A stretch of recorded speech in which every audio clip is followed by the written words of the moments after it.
Bapa, Engkau terlalu baik bagi kami. Terima kasih Tuhan, untuk siang hari ini kami boleh mendengarkan firman-Mu. Dan firman-Mu itu Tuhan akan membukakan mata hati kami yang gelap menjadi terang. Kami tahu Tuhan, tanpa Engkau kami tidak mampu berbuat apapun. Tanpa Engkau Tuhan kami tidak tahu bagaimana harus menjalani kehidupan ini. Tapi karena Engkau Tuhan yang memilih kami, maka kami tahu Tuhan, hidup kami punya masa depan. Ada pengharapan di tengah kegelapan. Engkaulah terang itu Tuhan. Terima kasih, berbicaralah bagi kami Bapa. Di dalam nama Tuhan Yesus kami mengucap syukur dan kami sambut firman-Mu. Amin. Shalom. Shalom.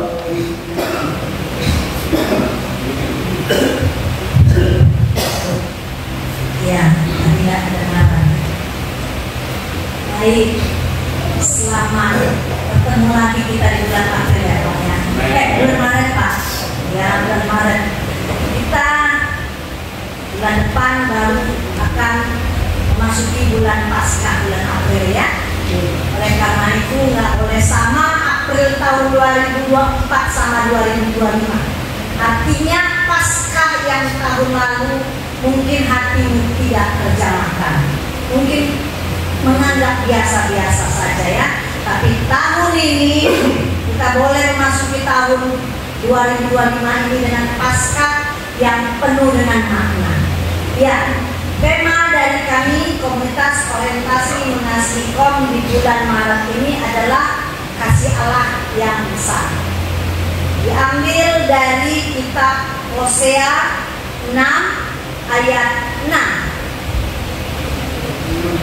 Ya, Hosea di perjanjian lama sebelum Yunus.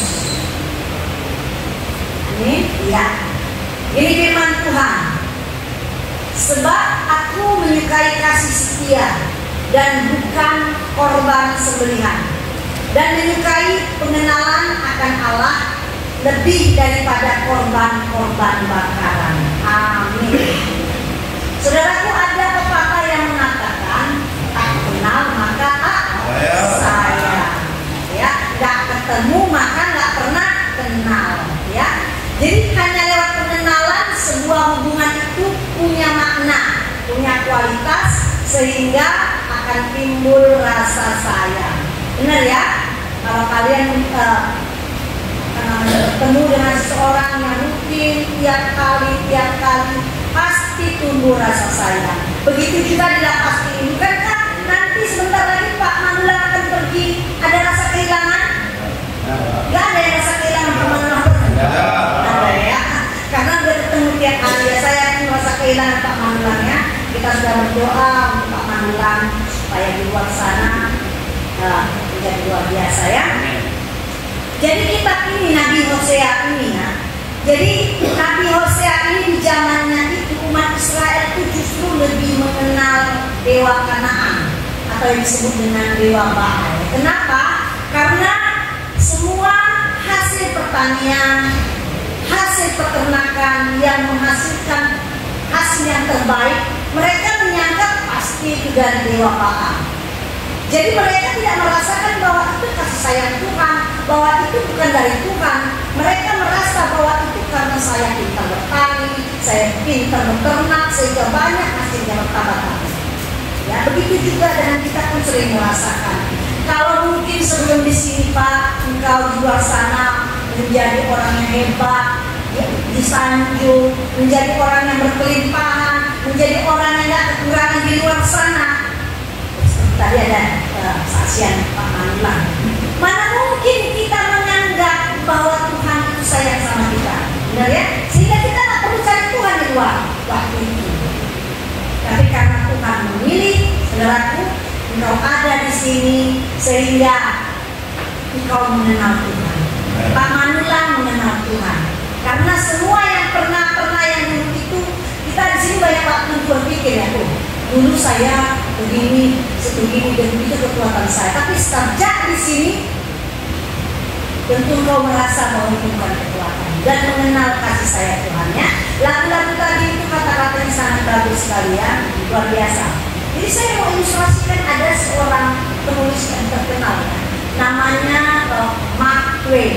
Ini penulis ini seorang Amerika ya, dia terkenal karena memang dia sangat cerdas dan sangat berkarisma ya. Suatu kali karena dia sangat terkenal, di mana-mana diundang, namanya kalau sekarang viral ya. Kalau kita pakai medsos sudah viral itu orang. Mark Twain itu sangat viral dengan kecerdasannya, dengan karismanya, orang yang terkenal dengan tulisannya, karya tulisannya ya. Suatu kali dia diundang oleh kepala negara bagian di Amerika ya, diundang untuk makan bersama dengan orang-orang terkenal, orang-orang penting. Wah, berarti si Mark Twain mengatakan bahwa pada dirinya sayalah salah satu orang terkenal itu, orang penting itu ada di kumpulan undangan-undangan yang diundang oleh kepala bagian, ya, kepala negara bagian. Kalau di Amerika ada bagian-bagiannya ya. Tapi ketika waktunya sudah tiba, itu waktu dia mau keluar dari rumahnya, dia mau pergi ke undangan. Tiba-tiba anak kandungnya, perempuan kandungnya, panggilnya, "Pak, ya kenapa nak? Ada yang mau saya tanya sama Bapak." "Ya apa?" "Bapak ini memang terkenal, dan karena terkenalnya Bapak, maka orang-orang mengenal Bapak dan Bapak diundang. Bapak adalah orang-orang terkenal dan mengenal orang-orang yang mengundang Bapak di sana, orang-orang penting. Nah, pertanyaan saya, Pak, apakah Bapak mengenal Allah?" Nah, bapaknya diam sebentar.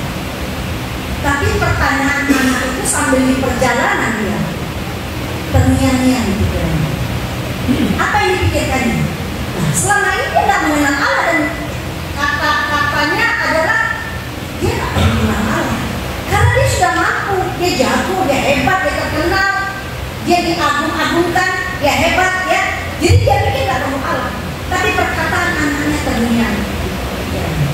Tapi ketika dia sampai di kumpulan orang-orang yang hebat, sekelilingnya orang-orang terkenal, Pak, silakan Pak, apalagi semua yang menurut sama dia, dan diberikan tempat yang terbaik di samping kepala negara bagian itu. Dia lupa pertanyaan. Ya, kita pun sering gitu ya, namanya manusia ya. Dalam keadaan nyaman, enak, berkelimpahan, kita lupa apa yang namanya kasih sayang Tuhan, kasih Tuhan itu ya.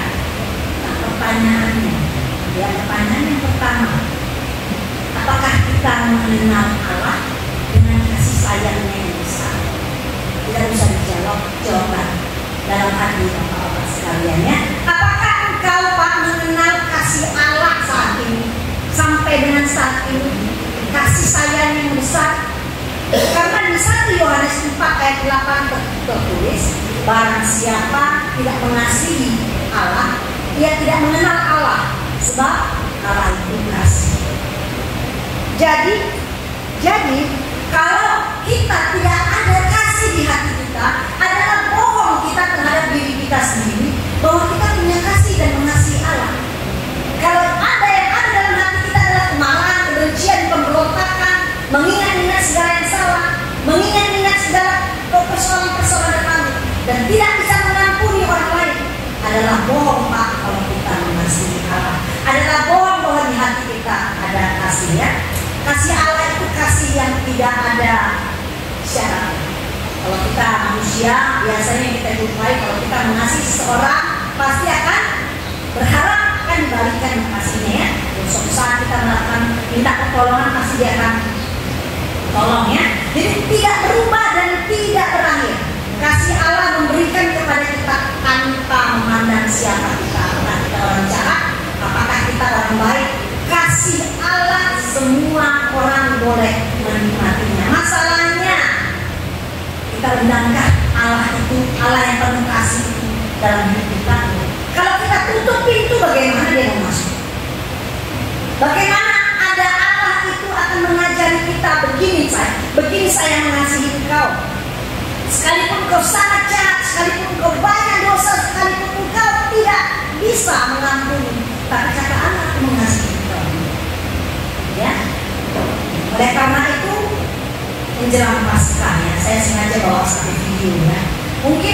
ini bisa menyadarkan dan mengingatkan kita. Apakah kita mengasihi Allah? Apakah layak Allah itu mengasihi kita? Ya mungkin Pak boleh ditayangkan videonya, ada linknya mungkin. Satu, kalau bilang mengasihi bukan hanya dengan kata-kata, tapi dengan perbuatan. Pertanyaannya, kapan terakhir saudara engkau mengasihi seorang? Yang kedua, dalam situasi seperti ini masih adakah kasih di hatimu? Apakah engkau masih punya kasih di hati? Kalau engkau tidak punya kasih, berarti lagu-lagu tadi kita tidak pernah menyentuh hatimu, saudara. Jawab sendiri. Engkau yang menjawab pertanyaan. Bagaimana kita mengenal Allah sesungguhnya? Yang pertama, melalui banyak kisah di Alkitab, saudara. Bagi kita yang tidak pernah mau tahu dengan kisah atau membaca Alkitab, kau tentu tidak akan pernah tahu Allah itu mengasihi bagaimana caranya. Di situ orang mati bisa disembuhkan, dihidupkan. Orang yang lumpuh dan lahir pun bisa disembuhkan. Bahkan banyak pelacur. Ada berbagai pelacur ya. Bahkan di Hosea ini Allah menyuruh dia mengawini pelacur. Hosea ini nabi, tapi disuruh Tuhan mengawini pelacur. Saking marahnya Tuhan, mau bilang bahwa kamu harus kawin pelacur. Pelacur itu diibaratkan adalah oleh manusia yang berselingkuh, berdosa kepada penciptanya. Dan Nabi Hosea itu mengawini pelacur itu. Ada banyak pelacur, saudara. Ada perempuan yang harus dilempar batu karena ketahuan berzina, maka dia harus mati. Hanya Tuhan yang bisa menggagalkan itu. Ada banyak kisah rentenir, bea cukai, apa namanya itu? Yang bea cukai, bukan bea cukai, bawa cukai. Siapa namanya? Sakeus. Dia pulihkan keadaan Sakeus. Itulah buktinya kasih. Kita banyak kisah.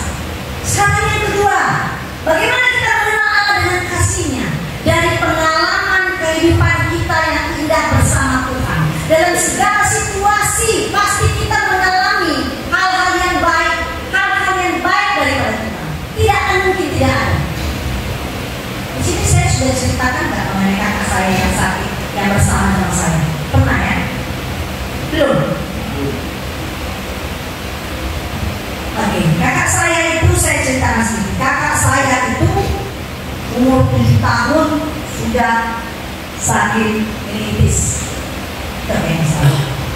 Dia sakit meningitis sehingga dia harus diopname 3 bulan. Dan ketika dia bangun, maka dia lumpuh, buta, dan bisu. Oleh mama saya yang beriman kepada Tuhan, kata dokter bilang bahwa ini kalau pulang Bu hanya sebagai mayat hidup karena sudah nggak bisa apa-apa, otaknya sudah rusak karena panas demam yang sangat tinggi. Oke, akhirnya kakak saya dibawa pulang dan dengan iman mama saya itu dirawat dengan baik dan bertumbuh terus sampai besar. Sebelum besar dalam iman orang tua saya perlahan-lahan bisa melihat, perlahan-lahan bisa bicara, perlahan-lahan bisa berjalan. Dan sekitar 11-14 tahun yang lalu orang tua saya sudah pergi semuanya. Nah, dia masih hidup. Bagaimana dengan menjaganya? Kan selama ini orang tua kita, ya kan? Orang tua saya menjaganya dengan penuh kasih sayang. Sementara kami saudara-saudara sibuk dengan pekerjaan masing-masing. Tapi karena orang tua saya sudah pergi, mau tidak mau hanya ada 2 jalan yang ditaruh di atau didirikan di mana? Di apa namanya itu? Bukan panti asuhan. Ya pokoknya ada semacam keberkebutuhan khusus. Ya kan? Kirim ke Bandung atau kemana lah supaya kita bisa bebas bergerak. Adik-adiknya saudara-saudara. Tapi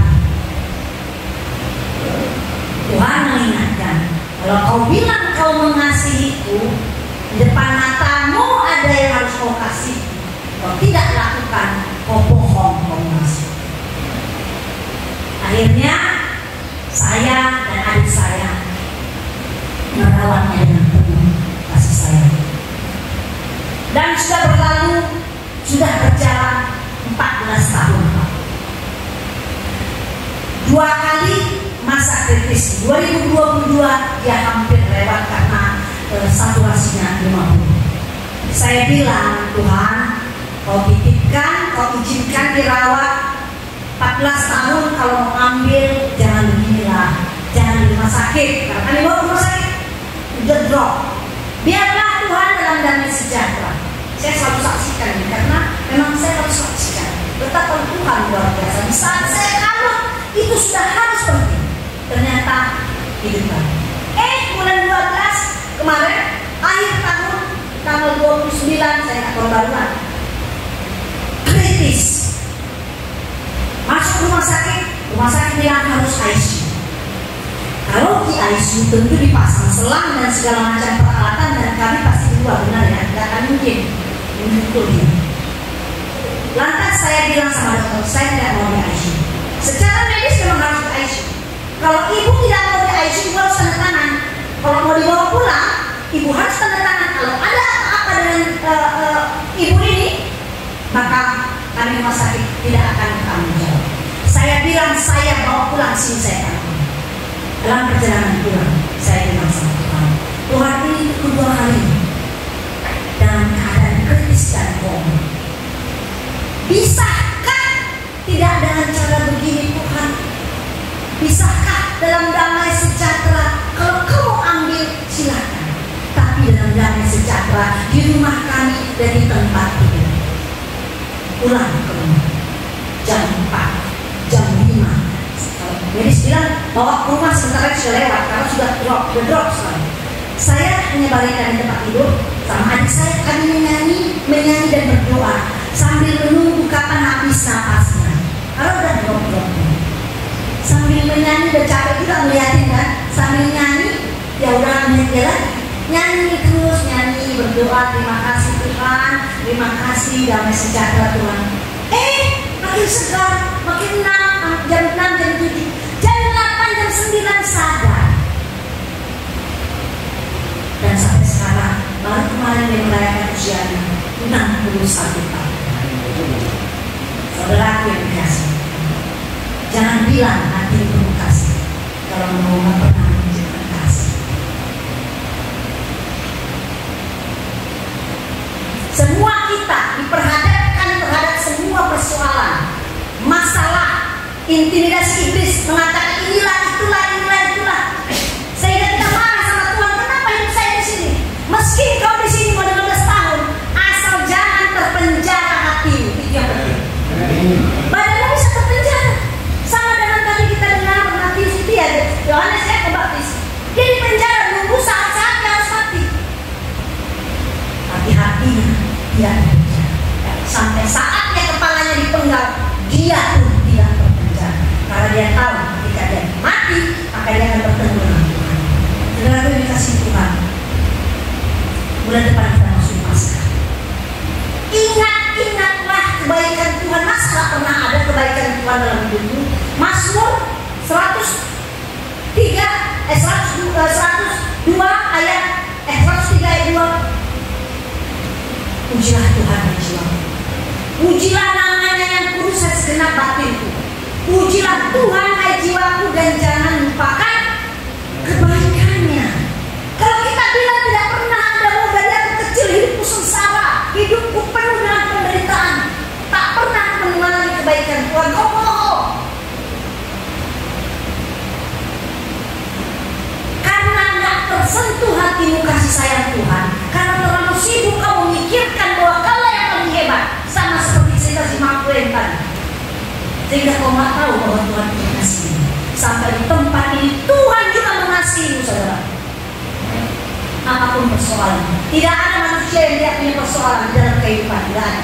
Cuma masalahnya apakah kita biarkan Tuhan itu menunjukkan kasih sayang sama kita? Kita biarkan nggak? Kita izinkan nggak? Kalau kita nggak izinkan, hari berganti hari, hatimu tetap tawar. Gak ada rasa, kayak mana harus tawar, gak ada rasa, gak ada garam, gak ada segala macam. Mau firman Tuhan yang paling dahsyat, mau hamba Tuhan yang sekali berapapun berdiri di tempat ini dan menyampaikan firman Tuhan kepada kau anggap itu sebagai klik-klik kuping. Padahal sebenarnya Tuhan sedang berbicara dengan engkau. Tuhan sedang menyampaikan sama engkau bahwa Tuhan Yesus itu telah mati di kayu salib.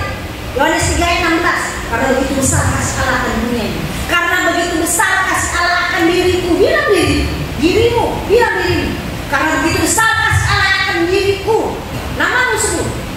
Sehingga Tuhan Yesus diberikan hidupnya. Sehingga ada masa depan, ada cahaya di tengah yang gelap. Inilah kasih Tuhan. Tetap berpengharapan, tetap jangan mau direnggut sukacita. Karena ketika sukacita direnggut, maka iblis mulai membuat engkau menjauh daripada Tuhan. Kau tidak bisa berdoa, kau tidak bisa baca Alkitab, bahkan kau tidak bisa menyanyi dengan sukacita. Kenapa? Karena kau terlalu sibuk dengan pikiranmu, dengan hatimu, dengan kemarahanmu, kebencianmu, sumur-sumurmu. Kau pikir-pikir kayak mana, gak ada pengalaman di tempat lapas ini, gak ada lagi sukacita, tak ada lagi penghiburan. Berapa lama lagi saya di sini? Bukan masalah tempat lapas, saudaraku. Masalahnya jiwamu tak lepas nggak? Belenggunya lepas nggak? Kalau kau lepaskan, maka tempat ini gak ada artinya. Kau tetap harus sukacita. Oleh karena itu, memasuki Paskah, Tuhan sudah menunjukkan bahwa Dia mengasihi kita. Tuhan gak main-main. Ketika Dia menunjukkan kasihnya, tidak ada satu manusia yang mau berkorban seperti itu. Itu hanya film. Kenyataannya lebih dahsyat, saudara. Kenyataannya lebih dahsyat. Oleh karena itu, Tuhan katakan, Tuhan Yesus mati di kayu salib tidak hanya untuk yang baik. Kita tahu sebelah kanannya adalah orang jahat, sebelah kiri orang jahat. Tapi ketika orang jahat minta pengampunan, bertobat, maka Tuhan tak bilang tunggu dulu. Tuhan tak bilang nanti dulu pikirkan. Tuhan langsung bilang saat ini. Oleh karena itu, jangan biarkan kau sakit, jangan biarkan kau tawar hati, jangan biarkan kau gak happy, jangan biarkan kau sumur-sumur atau lesu. Deku, kenapa kau nyanyi tapi tidak ada sukacita? Pasti ada masalahnya. Kau Deku yang biasa singan, ya, ada masalahmu? Tidak, Bu. Hah? Tak ada. Tapi hatimu tak bisa berubah. Air mencerminkan wajah, tapi manusia mencerminkan manusia. Sukacita ini apapun masalahmu, Tuhan itu ada. Tuhan kita dahsyat. Percaya kepada Tuhan. Dia tak main-main.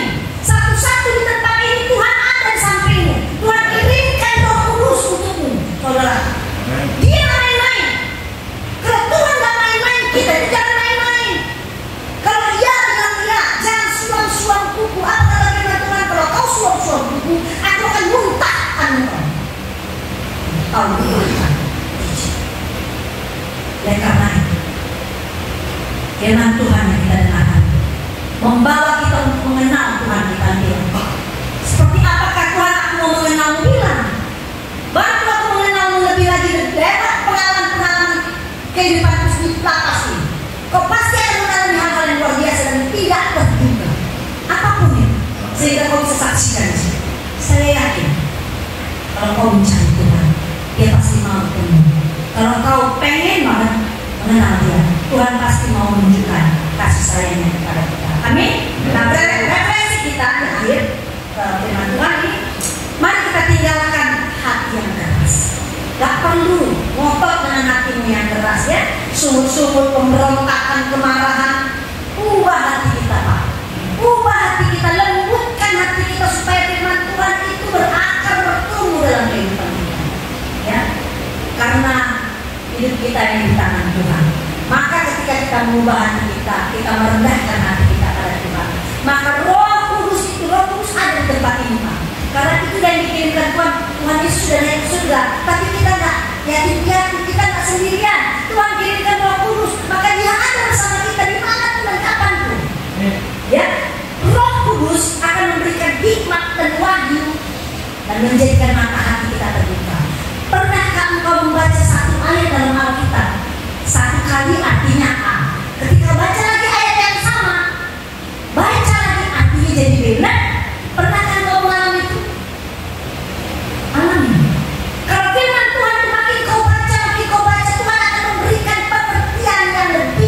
melalui Roh Kudus. Kalau Tuhan bilang di ayat Hosea ini, aku menyukai kasih setia, bukan korban sembelihan. Aku menyukai hati penuh, perhatian penuh kasih, bukan kau sumbang gereja-gereja. Ada saya tahu di gereja di tempat yang lain. Gereja itu direwakan. Tuhan tak perlu. Tuhan perlu hati. Bukan perlu uang kita untuk membangun gereja dan gedung. Kita inilah yang diminta sama Tuhan. Kita inilah bangunannya Tuhan. Oleh karena itu, Tuhan tak mau kita itu memberikan korban-korban sembelihan. Tuhan menyukai pengenalan akan Allah lebih dari apapun. Tuhan pengen kali dikenal. Kalau Tuhan mengenal kita, udah pasti Tuhan mengenal kita. Masalahnya kita kenal nggak Dia? Kalau kita tidak mengenal Dia, kita tidak akan mengalami hal-hal yang luar biasa. Ini menjelang kita merayakan Paskah bulan depan, Pak, ambil keputusan. Apa yang mau melakukan dengan pengorbanan seperti film tadi yang mitigasi? Netral saja, datar saja, biasa aja bulan depan terjadi ya bulan depan. Kalau kita tidak mengambil keputusan apapun, kalau kita tidak mengambil sikap apapun, Pak, maka kita tidak akan mengalami hal-hal yang luar biasa. Kalau kau mengambil sikap, kau memutuskan mengubah hati, merendahkan hati di hadapan Tuhan, maka Tuhan akan menunjukkan sesuatu yang luar biasa bagi kita. Apa yang tidak pernah kita pikirkan, tidak pernah timbul dalam hati kita, itu yang Tuhan akan berikan. Amin. Ya, karena itu biarlah firman Tuhan pada siang hari ini membuat kita mengerti bahwa cintanya Tuhan lebih daripada cinta manusia. Kasih sayangnya Tuhan lebih dari kasih sayang yang pernah kita tahu. Oleh karena itu, mari sambut kasih sayang, mari sambut cintanya Tuhan yang lebih besar. Amin. Terima kasih Bapak. Sungguh melalui firman-Mu kami tahu Engkau mengasihi kami. Sungguh kami tahu Tuhan, tak sekalipun Engkau membiarkan kami dalam keadaan apapun. Engkau menantikan kami kembali kepadamu, mengubahkan hati kami, mengubahkannya untuk-Mu saja. Engkau Allah yang cemburu. Engkau tidak inginkan di hati kami ada dua Tuhan. Engkau tidak suka orang setengah-setengah, suam-suam.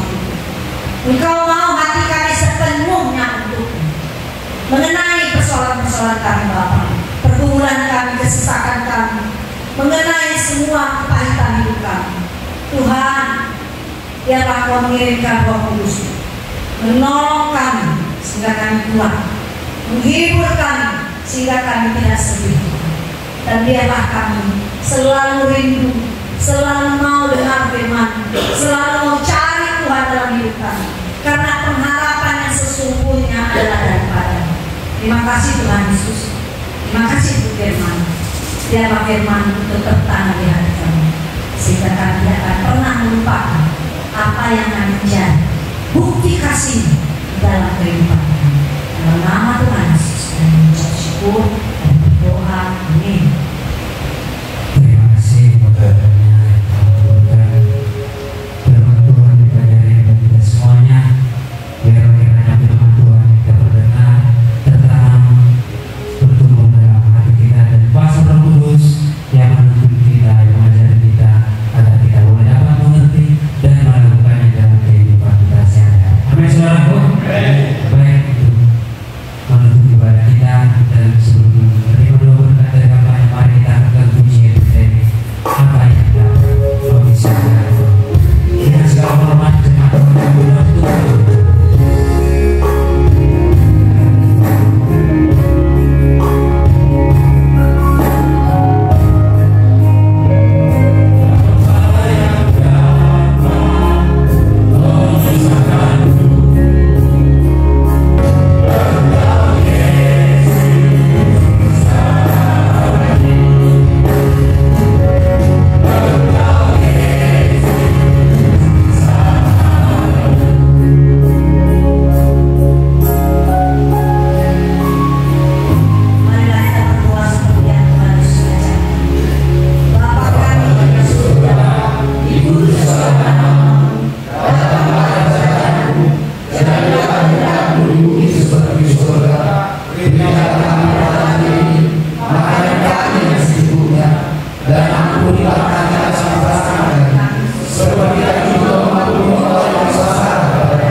dan jangan membawa kami dalam percobaan, tetapi bebaskanlah kami daripada yang jahat. Karena Engkau yang memiliki kerajaan dan kuasa dan kemuliaan sampai selama-lamanya. Amin. Sekarang saudaraku, pulanglah ke tempatmu dan ingatlah firman Tuhan yang engkau dengarkan hari ini. Renungkanlah, lakukanlah supaya baik keadaanmu, dan engkau akan mengalami hal-hal yang tidak terduga, yang indah, yang luar biasa bersama Tuhan dalam perjalanan hidupmu. Sekarang terimalah berkat daripada Tuhan. Arahkanlah hatimu dan pikiranmu kepada Tuhan. Tuhan memberkati engkau dan melindungi engkau. Tuhan menyinari engkau dengan wajahnya dan memberikan engkau kasih karunia. Tuhan menghadapkan wajahnya kepadamu dan memberikan engkau damai sejahtera. Amin.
Terima kasih Bapak,